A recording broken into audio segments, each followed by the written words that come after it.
My name is Hannah. When I was 16 and living in Texas, I was obsessed with horror stories. I couldn't get enough of them. Horror movies, books, reading Reddit forums, and watching true crime on YouTube. Never in my wildest dreams did I think that one day I'd be the main character in my own true-life horror story. The story I'm about to tell you unfolded on a summer's day in my hometown. My parents would go out to work, and I'd hang in the house enjoying my summer vacation. Sometimes I'd invite friends over, or we'd go chill at the mall. Today though, everyone was busy or out of town with their family. I didn't mind spending the day alone.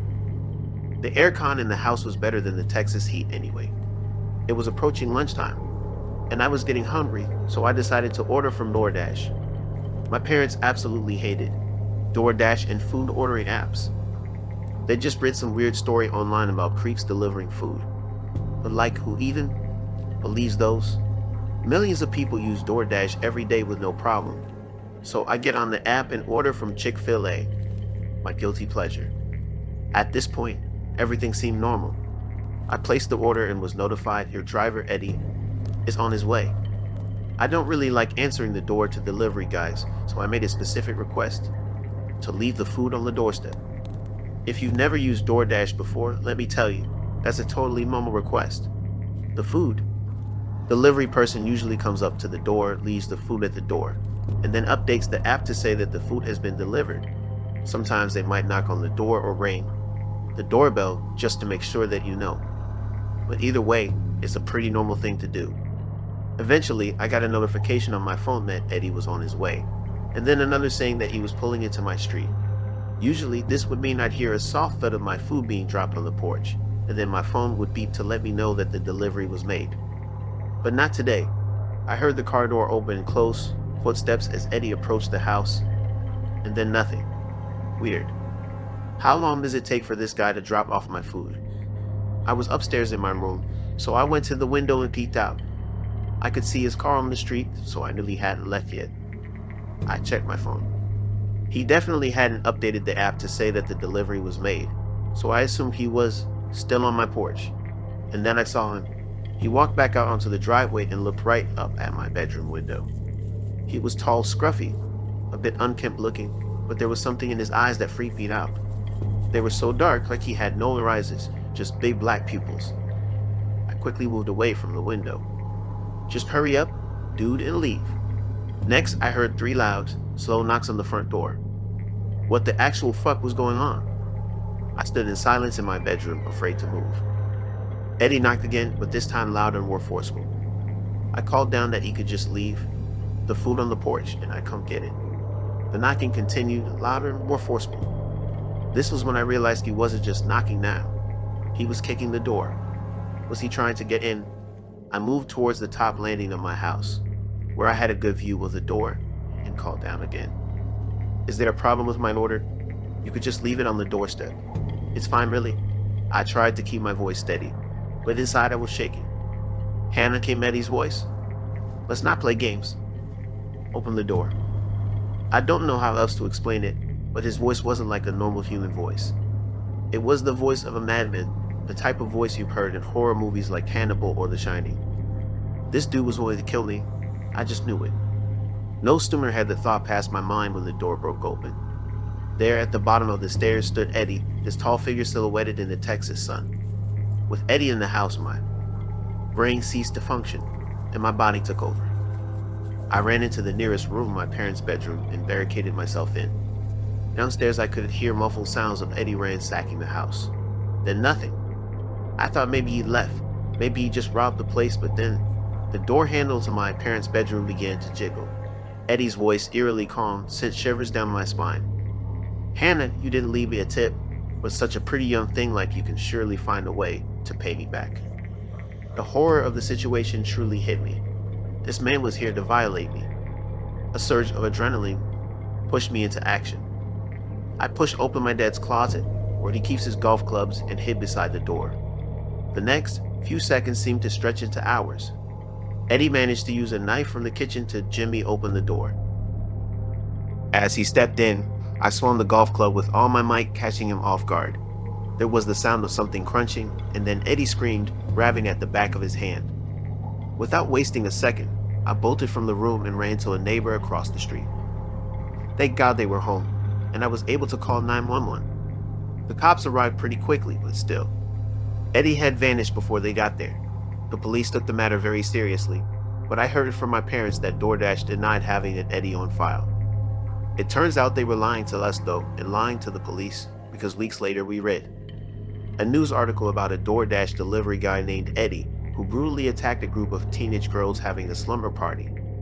That could have been me. Today, years later, I still deal with the trauma from that event. I'm scared to be home alone and decided to get a license to conceal and carry a weapon. I know that my story is rare. DoorDash is probably safe for the most part, but just remember, creeps and weirdos are out there. Always trust your instincts and be wary, especially when you're home alone. Not everyone is who they appear to be.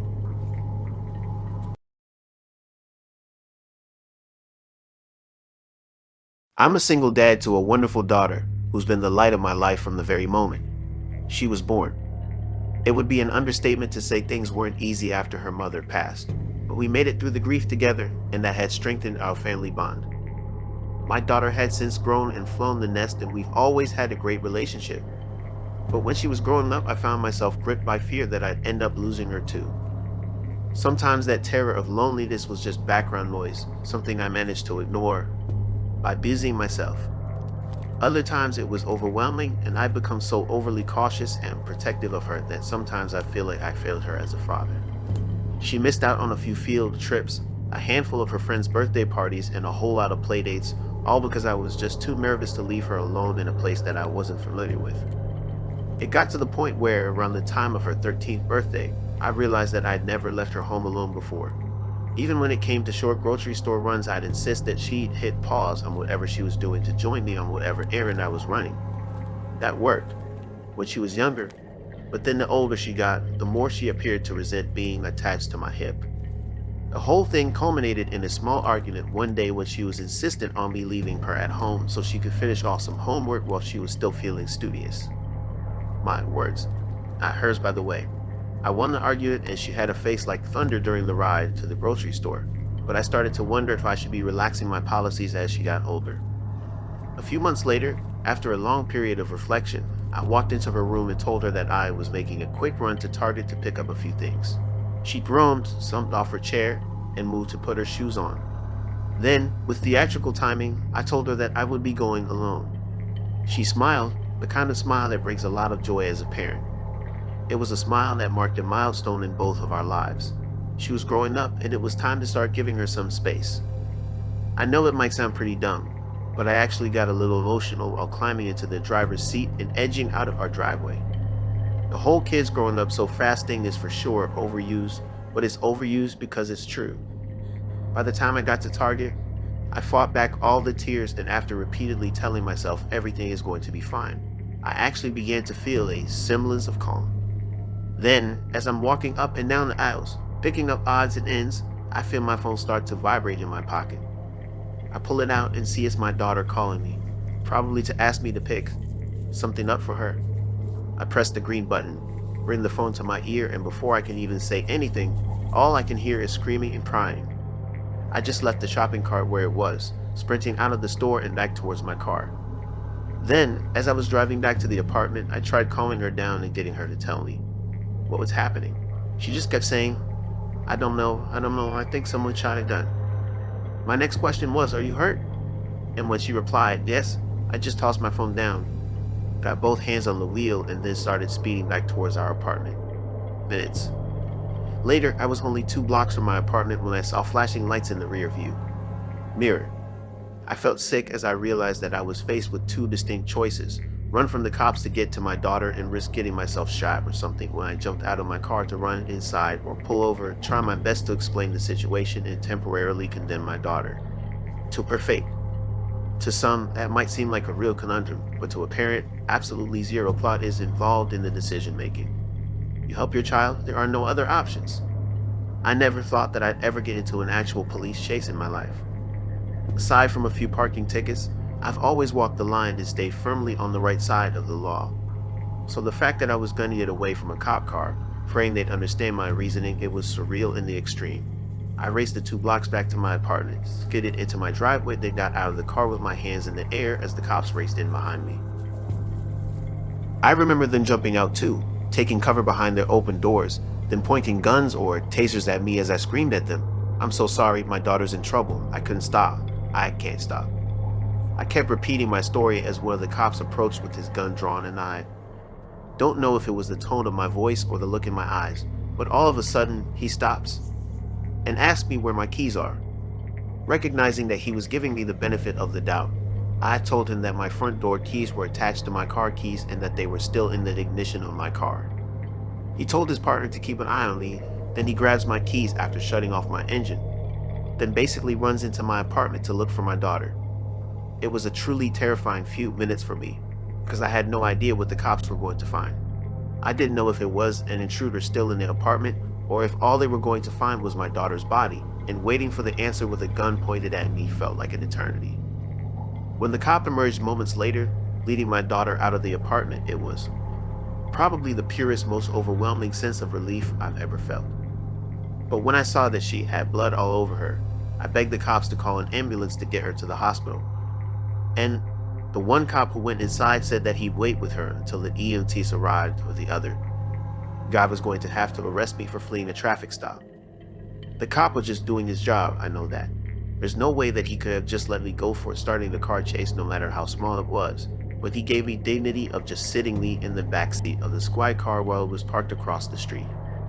Me getting arrested like that obviously made the situation even more distressing for my daughter, who had no idea why I was being held in the back of that squad car.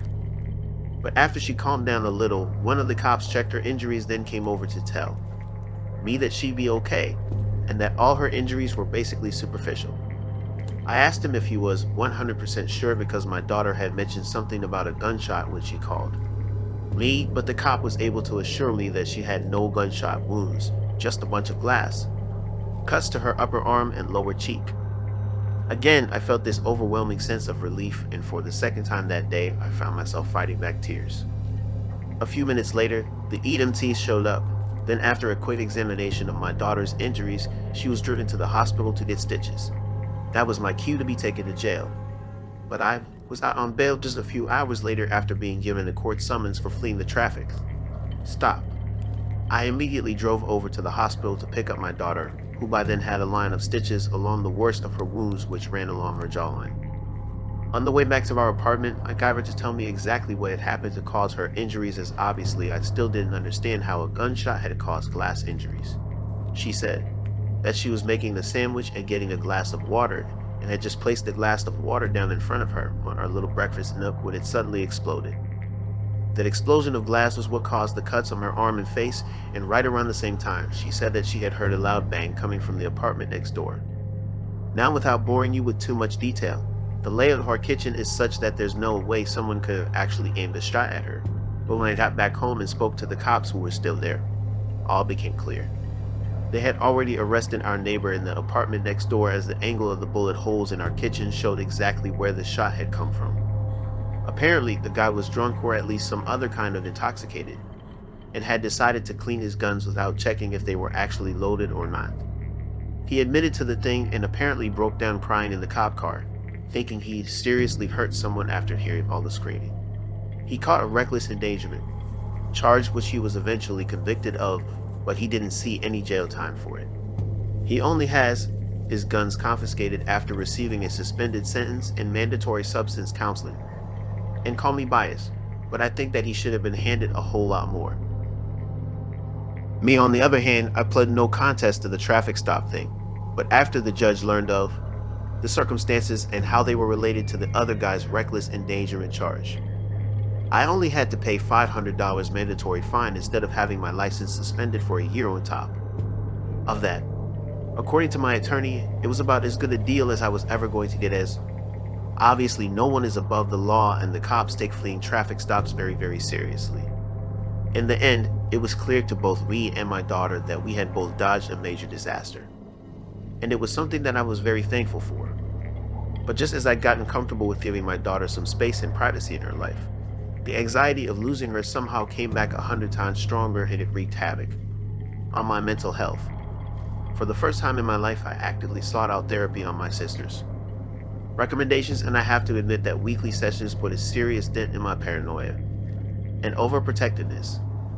I never turned out to be one of those hands-off, carefree parents. I'm still not, even now that she's moved out and living in some fancy apartment downtown. I'll always be her father. Not a thing in the world is going to change that. But this also means that until the day that I'm in the dirt, I'll always be scared.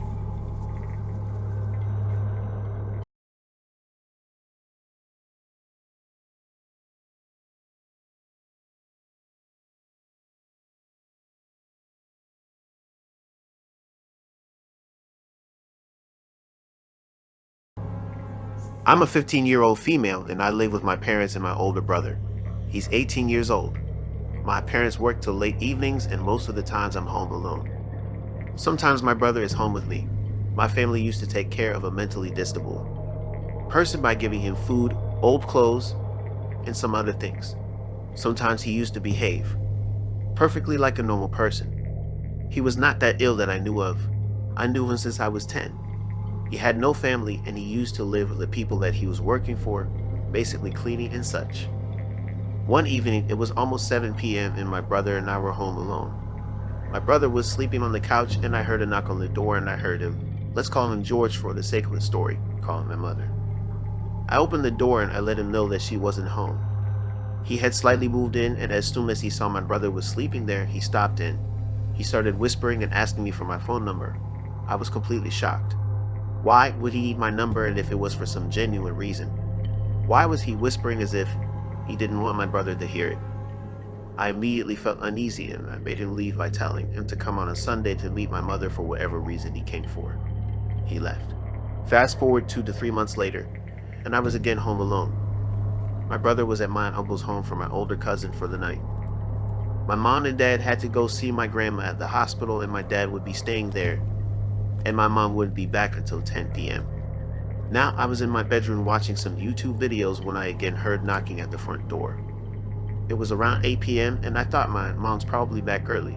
So I went to unlock the door and when I did, it was him, George. He was standing there at the door with an evil grin on his face. I was about to shut the door when he said he needed some water to drink as he was thirsty. As I have known him since I was a child and never really felt any danger with him except the last time, I told him to wait there. And I went to grab a glass of water for him.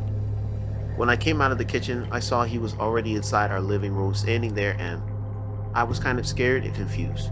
I gave him the glass and he tried to hold my hand. I was almost paralyzed with fear. He started coming closer to me. He almost tried to touch me inappropriately when I then slapped him. He then told me that he wanted to have sex with me and he would then immediately leave after that. I was disgusted and I told him I was going to call the police. After that, he left and I told my mother when she came back home about everything that happened. To my knowledge, she told my father about it and I don't know what they did to him afterwards, but I never did see him again. To this day, I still can't believe how my family took him in and he could behave like that. He truly was a sick fuck that didn't deserve our hospitality.